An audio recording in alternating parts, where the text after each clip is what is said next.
नीतीश कुमार ने कहा कि कल मैं शपथ लूंगा, बहुत समय तक वहां बिहार काम किया। बेटे निशांत को लेकर कहा कि उनके बारे में हमारे नेता बताएंगे। पटना में एलपीजी संकट पर प्रशासन सख्त, 28 धावा दलों ने 57 ठिकानों पर दी दबिश, 23 लोगों पर एफआईआर, हॉर्मुज से परमाणु मुद्दे तक अटकी बातचीत। इस्लामाबाद वार्ता से पहले अमेरिका ईरान में मतभेद, क्या निकलेगा? समाधान बिहार में बदलेगा। मौसम का मिजाज, बारिश के बाद बढ़ेगी तपिश, कई जिलों में तेज हवाओं का अलर्ट।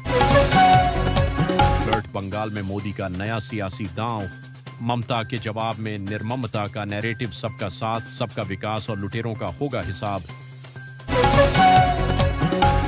पीएम मोदी ने बंगाल की जनता से किए 6 वादे। मुंगेर की ढोल पहाड़ी को 12.49 करोड़ रुपए की लागत से इको टूरिज्म हब के रूप में विकसित किया जाएगा। उप मुख्यमंत्री सम्राट चौधरी ने इस परियोजना को मंजूरी दी है। उत्तर प्रदेश में बेमौसम बारिश और ओले गिरने से किसानों की गेहूं की फसल को भारी नुकसान हुआ है। मुख्यमंत्री योगी आदित्यनाथ ने प्रभावित किसानों को तुरंत मदद और मुआवजा दिलाने के आदेश दिए हैं। बिहार में बस सफर होगा महंगा, साधारण से लेकर वॉल्वो तक की नई दरें यात्रियों पर बढ़ेगा। भारतीय रेलवे ने गर्मी की छुट्टियों में यात्रियों की सुविधा के लिए समर स्पेशल ट्रेनें चलाने का फैसला किया है।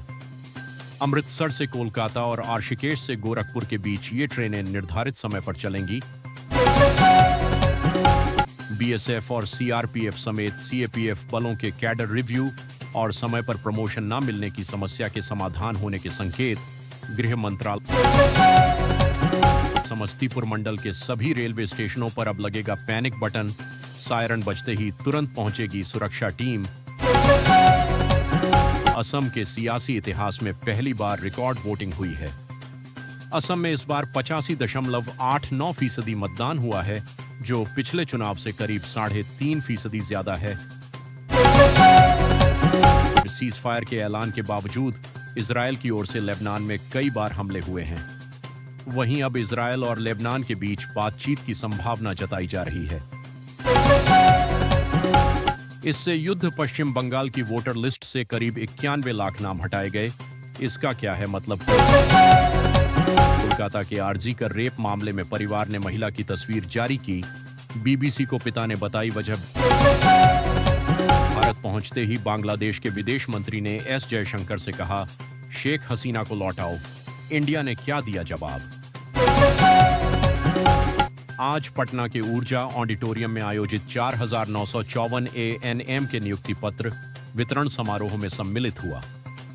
इस कार्यक्रम में चयनित एएनएम को नियुक्ति पत्र सौंप।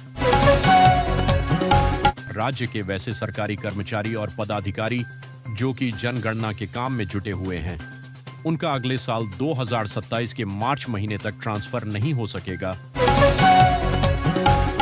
बिहार सरकार गांवों में आधार सेवाएं पहुंचाने के लिए ग्राम पंचायतों में आधार सेवा केंद्र खोल रही है।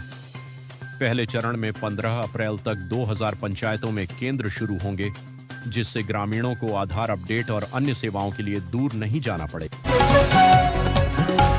साइबर थाने की पुलिस ने बेउर थाना क्षेत्र में स्थित अपार्टमेंट के एक फ्लैट में छापेमारी कर साइबर ठग गिरोह के 3 आरोपितों को गिरफ्तार कर लिया है। यह गिरोह प्लेबॉय बनाने और धनी ऐप से लोग दिलाने में प्रोसेसिंग फीस आदि के नाम लोगों से ठगी कर रहा था। संसद में पास सीएपीएफ बिल को काला कानून बताते हुए पूर्व अधिकारियों और इनके परिवारों ने संघर्ष विराम के बाद स्ट्रेट ऑफ हॉर्मुज जैसा प्रमुख समुद्री मार्ग के फिर से खुलने की संभावना है। भारत चाहता है कि कतर से उसकी एलएनजी और एलपीजी की खेप बिना किसी बाधा के भारत पहुंचे। विजय कुमार चौधरी के बयान से स्पष्ट हो रहा है कि बहुत जल्द नीतीश कुमार सीएम की कुर्सी छोड़ देंगे। अगले सप्ताह में नई सरकार के गठन की तस्वीर सामने आ सकती है। अमेरिका रक्षा मंत्री राजनाथ सिंह ने वेस्ट एशिया हालात पर ग्रुप ऑफ मिनिस्टर्स बैठक में जरूरी आपूर्ति और नागरिकों की सुरक्षा की समीक्षा की। पश्चिम बंगाल प्रवास के दौरान उत्तर प्रदेश के उप मुख्यमंत्री श्री केशव प्रसाद मौर्य जी और बिहार के उप मुख्यमंत्री सम्राट चौधरी जी से नीतीश कुमार राज्यसभा के लिए निर्वाचित हुए हैं। राज्यसभा सदस्य के रूप में शपथ लेने के बाद वे सीएम पद छोड़ देंगे। बिहार में 15 अप्रैल को नई सरकार का गठन हो सकता है। बिहार में सोलर से चमकी किस्मत, सूर्य घर योजना से बिजली बिल शून्य और कमाई शुरू। पटना के डीएम डॉक्टर त्यागराजन एसएम ने एससी/एसटी अत्याचार निवारण अधिनियम की समीक्षा की। उन्होंने पीड़ितों को त्वरित न्याय और मुआवजा सुनिश्चित करने पर जोर दिया। लड़ाई झगड़ा रुका, अब घरों को पहले की तरह सिलेंडर मिलने का इंतजार। एलपीजी पर सरकार का अपडेट।